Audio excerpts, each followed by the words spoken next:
Prime Minister Narendra Modi to launch distribution of property card under the Swamitwa scheme today. Says scheme will prove to be a milestone in the lives of crores of Indians. Under this scheme, property cards will be given to people of about 6,62,000 villages of the country in a phased manner.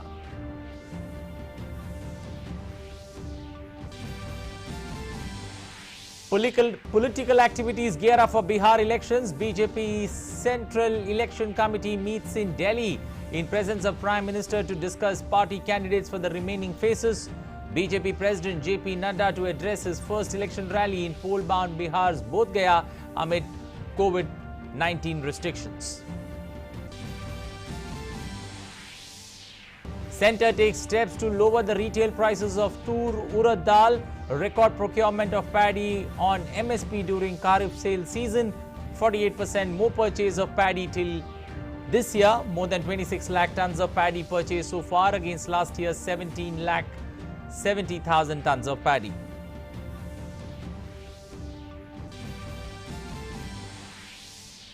Export of essential agri commodities for the period April to September 2020 increases by 43.4% as compared to the same period last year.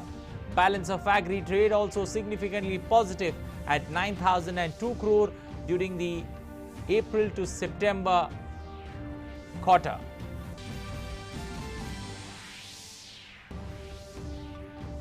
India's fight against corona continues. New recoveries exceed new cases for the third straight week, showing a steady decline. Active caseload drops below 9 lakh for the first time after a month. Recovery rate goes up to 85.81%.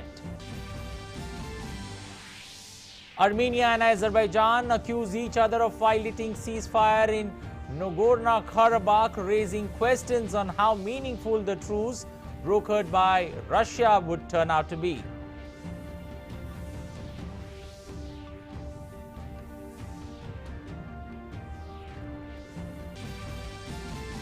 And in sports, in the French Open men's final, Novak Djokovic and 12-time champion Rafael Nadal to clash later today. Nadal eyes his 13th French Open title, while Djokovic fighting to grab his second.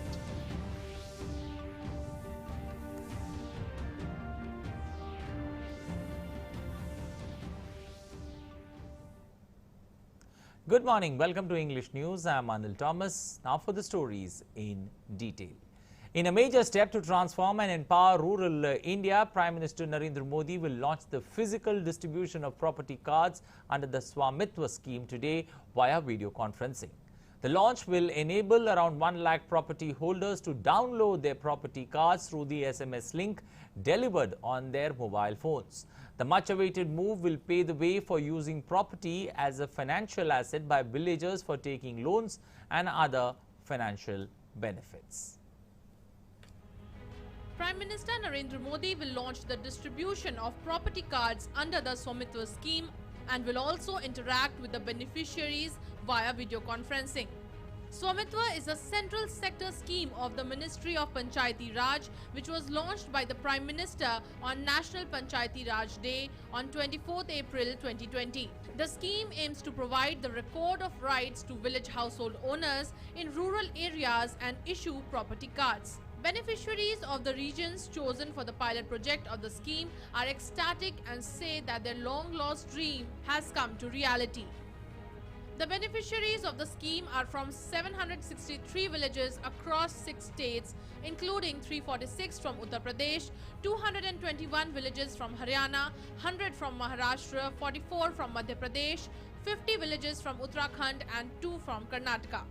About 1 lakh villages are being covered in the pilot phase 2020 and 2021. This is the first time ever that such a large-scale exercise involving the most modern means of technology is being carried out to benefit millions of rural property owners. The scheme will be implemented across the country in a phased manner over a period of 4 years and would eventually cover around 6.62 lakh villages of the country. Bureau Report, DD India. Well, for more on the story, Arun Sharma, correspondent, joining us this morning. Arun, good morning. Arun, what's the primary aim of this particular program, especially when you look at this this particular announcement that's going to be made, what's the primary aim that you see and how does it benefit rural India? Good morning, Anil. Now, primary aim of this Swamitva scheme is to organize primarily the real estate sector when we talk about the villages. Okay. There are close to 6.5 lakh villages in our country. But the problem in these villages are that, they are not organized. The owners of the villages don't have property papers. So that's the reason. There are a lot of litigations that are happening, a lot of legal matters that are happening. These people, since there are no property papers or property deeds, they don't pay taxes as far as their properties are concerned. The government is also not in a position to garner taxes as far as these properties are concerned. Okay. So what government has done, and it aims to primarily via the Swamitva scheme, aims to provide ownership to people who are actually living in these houses. Now, this was a long pending demand of these villages, the people as well. So on the other side, the government also is using modern technologies like drone technologies to do mapping and demarcation as far as various areas are concerned. Now, after this initiative, what actually will happen? That people who are living in these villages, they'll be getting property deeds of these houses or household wherever they're living. So now these villagers or these people will be in a position to take loan, or you can say mortgage their house, and they can take loan as well, because banks only provide loan on the property assets or kind of assets whereby the property deeds are available. Okay. There are various states. The nomenclature can be different as far as property deeds are concerned. Like in Uttar Pradesh, you call it gharoni. But primarily, it is known as property deeds. So these deeds paper will be available. So banks will be also be in a position to provide you a mortgage loan as well. So on the other side, when you have a proper ownership of these houses, you will also start paying taxes on this property, minimal taxes or property taxes. So government will also be in a position to raise, revenues from these households. So yes, it's a win-win situation. And the important part is that a lot of litigation issues and they get sorted out after this initiative under the Swamitva scheme. So it's a big scheme for close to 6.5 lakh villages in our country. Okay, now it also is a, as you said, the homes can now be used as collaterals for getting loans. But does this also reduce the highly exploitive rural litigation costs? Generally when you see litigation taking place in rural India, the costs are high. The people cannot afford those litigation costs. Does this now also reduce that particular aspect that's a huge worry for rural India?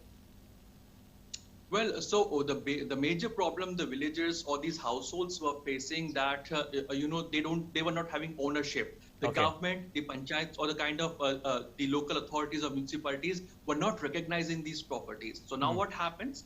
Immediately when they get the property deeds paper, their property gets authorized. Their property is now, it is registered on the municipalities or the government records. So the moment these properties gets registered on the government records, it's an important part that now, number one, they'll be in a position to get more mortgage. They can mortgage their property and they can get financial help as well. Number two is that from a long time we have seen that even for for erecting a wall in this household, or wherever two houses are there, if they have to erect a house, all these cases were going to the civil courts. I mean, you'll be surprised to know, Anil, that 40% of the civil cases in our country, they do deal with these kind of property disputes or disputes whereby their land or property disputes. So all these disputes will gradually get over. That's number one.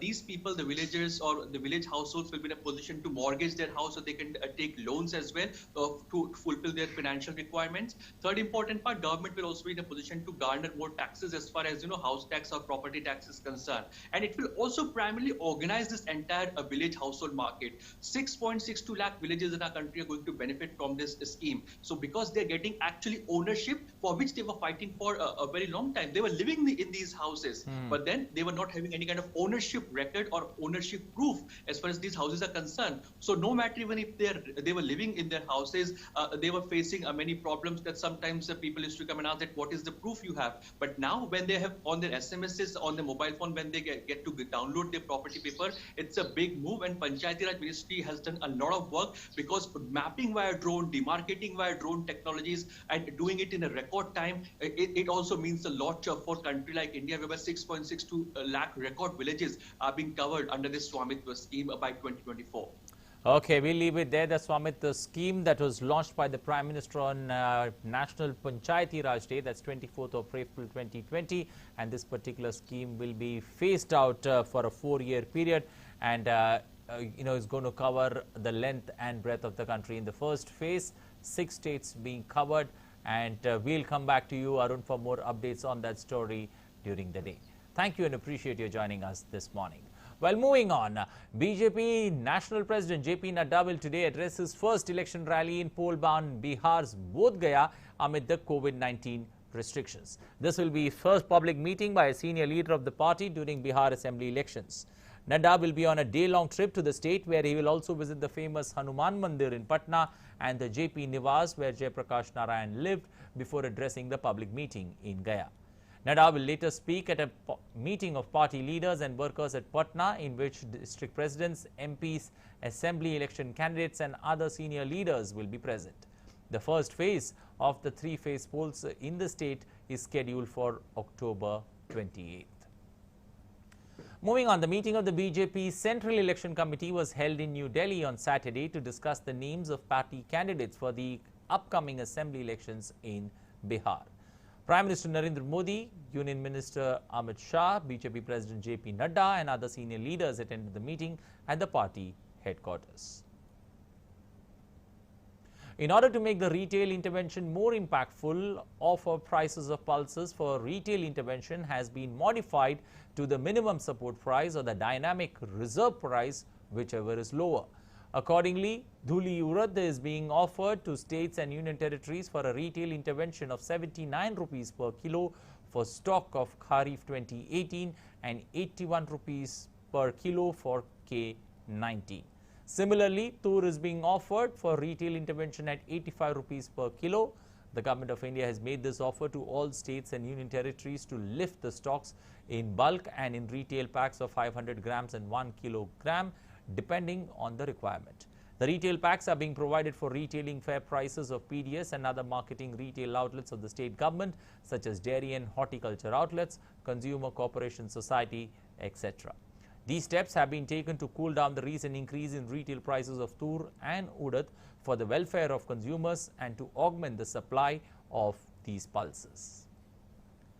This year, during the Kharif marketing season 2020-21, there is a record procurement of paddy at the minimum support price. The total procurement of paddy across the states has increased by 48% from 17.7 lakh ton last year to over 26 lakh tons this year. Punjab registered unprecedented increase of procurement from 1.76 lakh tons last year to around 16 lakh tons. Here's more. The Narendra Modi government at the centre is committed to the development of farmers, and during the recent agricultural reforms, it has been repeatedly made clear that procurement will continue in the mandis at MSP. This year, during the Kharif marketing season of 2020-21, there is a record procurement of paddy at the minimum support price. Total procurement of paddy across all states has increased by 48% from 17.7 lakh tons last year to over 26 lakh tons this year. The Agriculture Ministry said in the current Kharif season, Punjab registered an unprecedented increase of procurement from 1.76 lakh tons last year to around 16 lakh tons. In Tamil Nadu, paddy procurement was 9,517 tons. Similarly, 5,089 tons of copra at MSP value of 52.40 crore rupees has been procured from 3,961 farmers in Karnataka. In Uttar Pradesh, paddy procurement so far this season has been 4,423 tons. सबसे बड़ी बात यह है कि जो बड़ा एक भ्रम फैला हुआ था कि एमएसपी रहेगी या नहीं रहेगी, सरकार खरीदारी करेगी या नहीं करेगी, तो वो एक बहुत एक हैप्पी पिक्चर निकल के आ रही पूरे देश भर से कि हर जगह किसान एक तरीके से हैप्पी है इस बात को लेकर कि तुरंत उसका मंडी में माल खरीदा जा रहा है और जो एमएसपी सरकार ने डिक्लेयर किया है उस प्राइस पे खरीदा जा रहा है। तो एक तरीके से इस भ्रम की स्थिति का एक सीधा एक स्वरूप दिख रहा है कि बिल्कुल कोई स्थिति ऐसी नहीं है जिसमें किसानों को कोई दिक्कत आ रही हो, बल्कि इस बार ऐसा उम्मीद की जा रही है कि धान की एक रिकॉर्ड खरीद होगी जो इससे पहले शायद कभी नहीं हुई होगी। और उसके दोनों वजह हैं, एक फसल की पैदावार अच्छी हुई है, पूरे देश भर में मानसून अच्छा रहा है, धान की रिकॉर्ड बम्पर प्रोडक्शन हुआ है, दूसरा सरकार ने भी पूरी तैयारी किया है। आदरणीय प्रधानमंत्री जी का जो सपना है कि देश के किसानों की आय को हम कैसे ज़्यादा से ज़्यादा बढ़ा सकते हैं, उसमें ये जो क्रय है धान का किसानों के यहाँ से, ये मील का पत्थर साबित होगा और सभी को न्यूनतम समर्थन मूल्य प्राप्त होगा। The government said that cotton, pulses and oilseeds are also being procured in the current Kharif marketing season of 2020-21 starting from October. This year, during the introduction of the new crops, procurement of Kharif crops in Punjab and Haryana started early from the 26th of September, while procurement of paddy began from the 1st of October. For the current year, the centre has fixed MSP of paddy at 1,868 rupees per quintal, while that of A-grade variety has been fixed at 1,888 rupees per quintal. The government, through the nodal agencies, is buying pulses and oilseeds at MSP under the price support scheme, which gets operationalized when the market rates fall below the support price. Based on the recommendation of the Swaminathan Committee report, the government announced to ensure a minimum of 1.5 times MSP of production cost from the Kharif 2018-19 seasons. Under the price support policy, the government is committed to remunerative prices to farmers in case of a fall in the market value of their produce. Apart from the announcement of the MSP, the government also arranges for procurement of notified crops through government and central nodal agencies. DD India. Well, the arrival of the Kharif marketing season 2020-21 has already commenced, and the government continues to procure Kharif 2020-21 crops at its MSP from farmers as per the existing MSP schemes as done in previous seasons. Over 32.12 lakh metric ton of Kharif paddy worth over 6,000 crore has been purchased at the minimum support price from 2.83 lakh farmers in the last 14 days. The centre has also given a nod for procurement of 30.7 lakh metric ton of Kharif pulses and oilseeds this year under the price support scheme in Tamil Nadu, Karnataka, Maharashtra, Telangana, Gujarat, Haryana and Uttar Pradesh, as well as 1,23,000 metric ton of copra in Andhra Pradesh, Karnataka, Tamil Nadu and Kerala. Approval for other states will be given on receipt of proposals for procurement as per the PSS norms. The respective states and union territory governments are making necessary arrangements for commencement of procurement from the date as decided by the respective states based on the arrivals in respect of moong and other Kharif pulses and oil seeds. In case of cotton, state-owned Cotton Corporation of India procured 22,339 bales at MSP value of 6,451.73 lakhs from 4,286 farmers till October 9th. Moving up north, in the Union Territory of Jammu and Kashmir, Panchayati by-elections 2020 will be conducted through ballot boxes on a non-party basis, whereas municipal elections will be conducted on party basis through the M2 EVMs. According to the detailed schedule of in this regard which was issued, this was stated by the J&K Chief Electoral Officer Hridesh Kumar during a meeting with the representatives of political parties regarding the conduct of Panchayat and Municipal by-election 2020. The CEO praised all the representatives of the political parties about the conduct of by-election by mentioning that all the preparations have been finalized, including providing all logistics and procurement of election material. CEO also informed the representatives of political parties that all COVID-19 related arrangements should be ensured at polling stations, including provision of face masks, sanitizers, thermal scanners, etc., and proper social distancing will be ensured during the entire election process. Moving on, calling the newly enacted farmers legislation as revolutionary, farmers of Hilly district of Doda in Jammu division said that these new farm legislations would transform the destiny of farmers of India and would help the farming community a lot. They thank Prime Minister Narendra Modi for helping the farmers in every possible way. अब हमारी ज़मीन की value बढ़ गई है। अब हम direct मंडी में जाके अपना न्यूनतम प्राइस ले सकते हैं, मूल्य ले सकते हैं। उसके बाद फिर जो खरीदार व्यापारी लोग आएंगे वो हमें अपने हिसाब से देंगे, जो हमें अच्छा लगेगा हमारे सब्जी के हिसाब से। धन्यवाद सरकार का, मोदी जी ने बहुत अच्छा कदम उठाया। और ही आया है। मेरी उम्र 82 साल है, आज तक हमने ऐसा बिल कभी नहीं देखा, कुछ नहीं देखा। किसानों के लिए कुछ नहीं होता था, लेकिन आज जो हो रहा है किसान खुद कपील हो रहे हैं। हमें बीज खाद सब कुछ मुहैया होता है। किसान अपनी मर्जी से जो भी उसकी सब्जी जो उत्पादन होता है वो कहीं भी लेकर ले जा सकेगा और फ़ायदा ले सकेगा। The Kamakya Devalaya Management Committee has decided to open the doors of a Devalaya complex for the devotees to enable the devotees to perform parikrama from today. The gates will remain open from 8 a.m. till sunset on normal days. However, the timings may be changed during Navratra and Durga Puja. The devotees and others will have to follow the guidelines to prevent any spreading of COVID-19. They will also have to undergo rapid antigen tests for COVID-19. The inner sanctum sanctorum will, however, remain closed. This has been done as per the discussions with the district administration. The portals of the Sikh holy shrine Hemkund Sahib in Chamoli district of Uttarakhand has been closed for this year. The Sikh temple remains closed during winter when it's snowbound.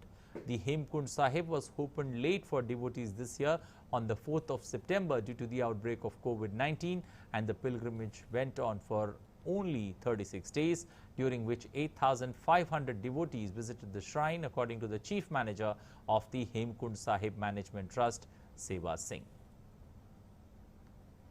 Well, time now to take a look at updates on COVID-19 from across the country.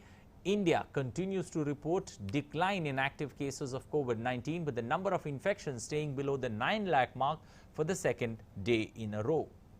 Presently, the active cases stand at 8,83,185 and comprise merely 12.65% of the total positive cases of the country, demonstrating a steady falling percentage of the total cases. The total recovered cases stand at 59,88,822. The national recovery rate has jumped to over 85.81%, with the continuous streak of high number of recovered cases being reported in the past few weeks. While 81 states and union territories reported recovery rates higher than the national average, India has the highest number of recoveries from the infection in the world. The case fatality rate stands at 1.54%. According to ICMR, a total of 8,57,98,698 samples have been tested in the country so far.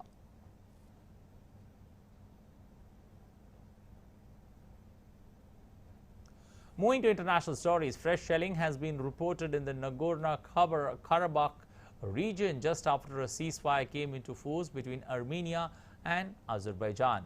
Both the countries are accusing each other for swiftly violating the provisions of the truce which they entered after the talks mediated by Russia in Moscow. The Moscow talks were the first diplomatic contact between the two since fighting over the mountainous enclave erupted last month, claiming lives of more than 300 people and rendering thousands displaced. Well, time now to take a look at updates on COVID-19 from across the world. Over 3,74 lakh coronavirus cases have been reported worldwide, with over 10,77,000 deaths. As many as 2,80 lakh people have recovered from COVID-19 so far. United States continues to top the list among the worst hit countries by the pandemic so far as the infections and the fatalities are concerned. US has over 79,43,000 cases of COVID-19, with the death toll now 2,19,000. US President Donald Trump made his first public appearance since he returned to the White House after a 3-day-long stay in hospital for COVID-19. Although the White House has not released any report when Trump tested negative for COVID-19 last. He attended an event called a peaceful protest for law and order from the balcony of White House without wearing a mask. Trump's appearance is considered to be his resumption to full campaigning from next week for election scheduled for November 3rd this year. On to sports, the 2020 French Open men's singles final is set to be set for a conclusion with a blockbuster outing between the world's two best players and rivals. Novak Djokovic of Serbia, who's the world number 1, taking on world number 2 Rafael Nadal of Spain, and they will face off for the ultimate glory in Paris today evening. While Nadal will be eyeing his record 13th French Open title, Djokovic will be trying to win the title on clay for the second time in his career. Nadal defeated Argentinian's Diego Schwartzman in the semi-finals in straight sets. Reaching the finals, Nadal is also close to equaling Federer's record of 20 Grand Slam titles if he wins today.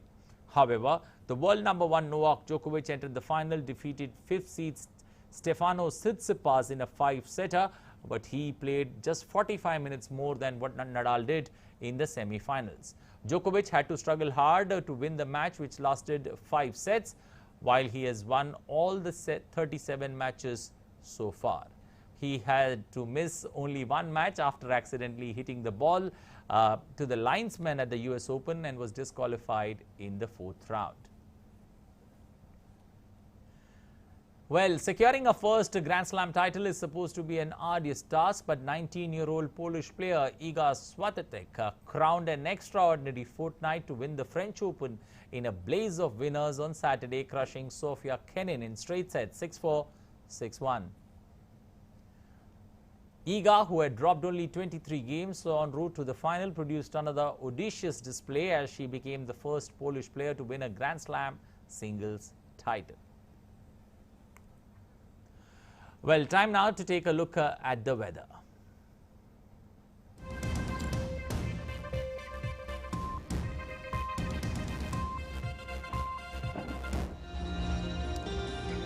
Well, looking at the satellite images that are there before you, the withdrawal line of the southwest monsoon continues to pass, and the well-marked low pressure area over east central and adjoining southeast Bay of Bengal continues. Under the influence of the low pressure area, rainfall, heavy rains at isolated places over Odisha, Andhra Pradesh, Telangana, Madhya Maharashtra, Marathwada, Konkan and Goa, along with Karnataka and the Andaman Islands. Heavy to very heavy rainfall and extremely heavy falls over coastal Andhra Pradesh, with heavy to very heavy falls off to Telangana, coastal and north interior Karnataka and coastal Odisha, Konkan and Goa. Fishermen are advised not to venture into the Andaman Sea during the next 48 hours. Central and adjoining South Bay of Bengal along the Odisha, Andhra Pradesh coast over the next 24 hours. Also, fishermen out at sea over the Bay of Bengal are advised to return to the coast. Time now to take a look at the weather in your city.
Well, that's all we have time for in this edition of news. But remember, we are in COVID times and we need to be cautious about the way we approach and meet people. We need to maintain physical distancing at all times, washing our hands if possible every 20 minutes using a soap or using a sanitizer to keep your hands clean. Also, as you step out of the house, it's a weekend, but remember to have your face mask on at all times, because we all need to see a better tomorrow.